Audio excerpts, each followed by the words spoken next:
Rick, do you want to talk about your costs as you've gone from conventional to organic to regenerative? Yeah, that is where I really focus in on. I don't focus on yield.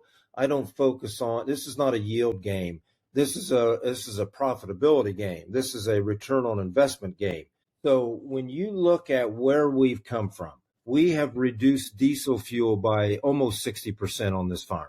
We have taken all of our inputs to zero. We no longer buy fertilizer. We don't buy nitrogen. We don't buy phosphorus. We don't buy potassium. We don't buy any of those things. We have pretty much taken our input costs to almost zero, except for the things that you have to have. And we're slowly trying to get rid of that. Right now, our farm is saving about $2.7 or $2.8 million in input costs. So when you look at that, as now you then go to the end game and you start to line up your yield goals or your yield expectations, or you look at what your true yields really are, you now no longer need to have a home run of yield to be profitable because we've taken all the inputs away on the front side. Now, all of that is nice and sounds like lollipops and candy canes, but it's not, because it's very hard to raise row crops with no tillage,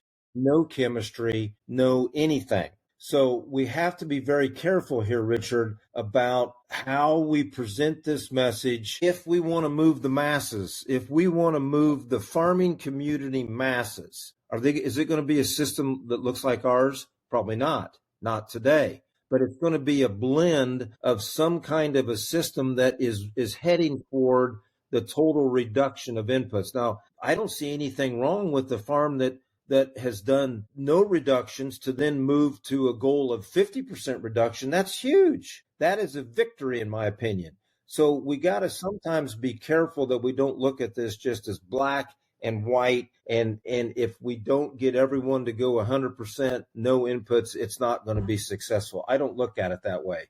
I mean, if you look at just the United States, we've got about 900 million acres here that we can farm. If we were to reduce the inputs on half of those acres, that's 450 million acres. That is a bunch of acres. So that's how I look at that, Richard. So, but to answer your question, our inputs have gone to almost zero. And now one of the last things that we have done that we need to pay for would be seed. And we're slowly working ourselves out of that, because I don't know how many folks know about what we're doing, but I'm really big into epigenetics, and we are legally making our own soybean varieties. We're legally making our own corn hybrids, and we're making our own cereal grains and all of these things. And we're also making our own biology. I heard Tim talk a lot about biology, and I totally agree. I think if you have a systematic regenerative approach to farming, you should have a systematic biological approach running parallel to that same system. And when you do things like Johnson-Su reactors and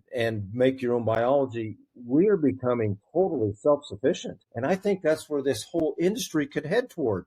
Now, does a farm need to become 100% self-sufficient? Probably not. But they need to start digging into those inputs and decide where they can start peeling back and cutting down and start reducing the nitrogen and the P and the K and all of that. We started no-till cover crop about 18 years ago. We started reducing inputs about 14 years ago, but now it's been 10 years, almost 11, that we've had no fertility inputs, no seed treatments, no insecticides, no fungicides, no herbicide, none of that. We haven't done any of that for 10 or 11 years.